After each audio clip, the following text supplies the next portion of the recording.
tudo bem? O meu nome é Laura, eu sou professora de Geografia e hoje a aula é sobre território brasileiro. Vamos conhecer um pouco das peculiaridades da formação do território do Brasil. Quanto à localização do território brasileiro, vocês observam aí o mapa Mundi, né? Observa-se que o Brasil ele encontra-se no continente americano, que é esse continente que está em laranja no mapa de vocês. O continente americano ele é dividido em 3 subcontinentes, né? Em 3 subcontinentes ou 3 porções continentais, porque é um continente, é o maior continente em extensão de norte a sul. Então ele é dividido em América do Norte, América Central e América do Sul. O Brasil encontra-se na porção da América do Sul e totalmente a oeste do meridiano de Greenwich, que é o meridiano que divide a Terra em 2 porções de terra, a leste e a oeste. E encontra-se praticamente que todo, né, na porção sul, abaixo da linha do Equador, né, uma pequena parte no norte do Brasil que está acima da linha do Equador. Bom, quando a gente fala de América do Sul, a gente tem a regionalização, a gente tem essa aproximação do mapa da América do Sul, onde a gente tem a presença desses países, Uruguai, Argentina, Chile, Paraguai, Bolívia, Peru, Equador, Colômbia, Venezuela, Guiana, Suriname e Guiana Francesa, que é um território que pertence à França.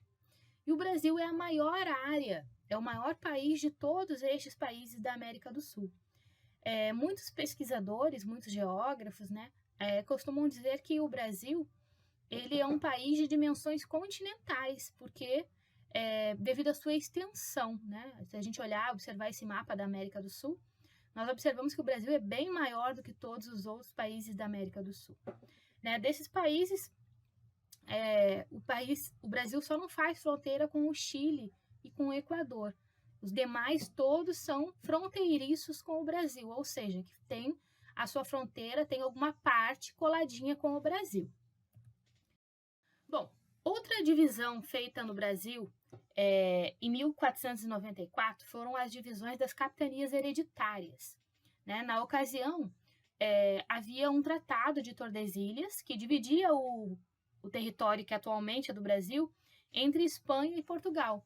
A parte do litoral pertencia a Portugal, mas devido à grande expansão territorial que a Espanha, né, o grande domínio espanhol, detinha por todo o restante da América, o reino português decidiu que deveria dividir esse território em 14 capitanias, aproximadamente, para que essas capitanias tivessem um dono, né, que não era propriamente o dono.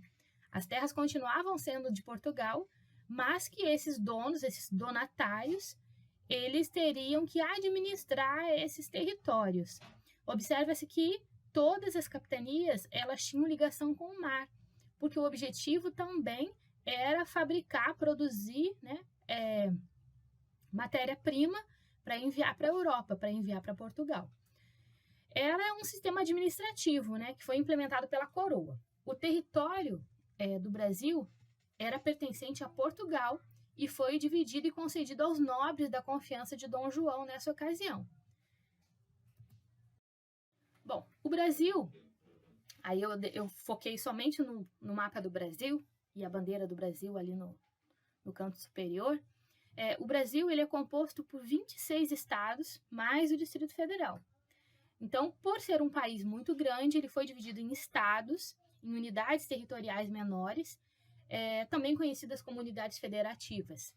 Esses estados eles apresentam o seu próprio governo.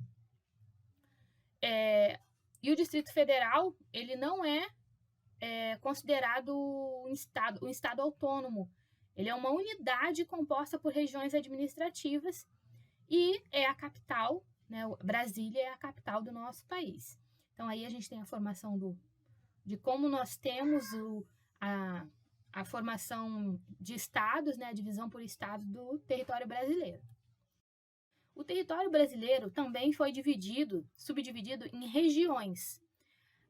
As mais conhecidas são as regiões delimitadas pelo IBGE, caracterizadas como Norte, Nordeste, Centro-Oeste, Sudeste e Sul, né? 5 principais regiões.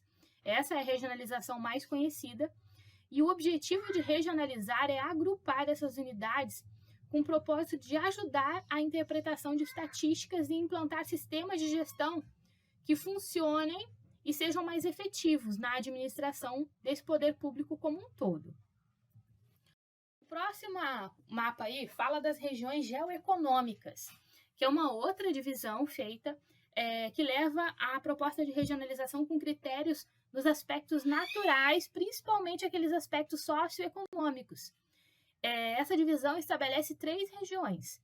O que está em verde no mapa é chamado de região amazônica ou Amazônia. O que está em rosa é chamado de região Nordeste. E tudo que está em roxo é chamada de região Centro-Sul. Nessa região Centro-Sul é onde concentra-se a maior parte da riqueza da economia do país. Temos aqui também os pontos extremos do Brasil. O que são os pontos extremos? São os locais mais afastados, né? Os pontos mais distantes do nosso país. Então, ao sul, a gente tem lá no Rio Grande do Sul o Arroio Chuí. A leste, a gente tem a Ponta dos Seixas, que fica na Paraíba. A oeste, a gente tem a nascente do Rio Moa, que fica no Acre. E a norte, a nascente do Rio Ailã. E observem o seguinte, uma curiosidade, né? As distâncias que existem entre norte e sul e entre leste e oeste, elas são praticamente equivalentes. De norte a sul, a gente tem 4.394 quilômetros e de leste a oeste, a gente tem 4.319 quilômetros.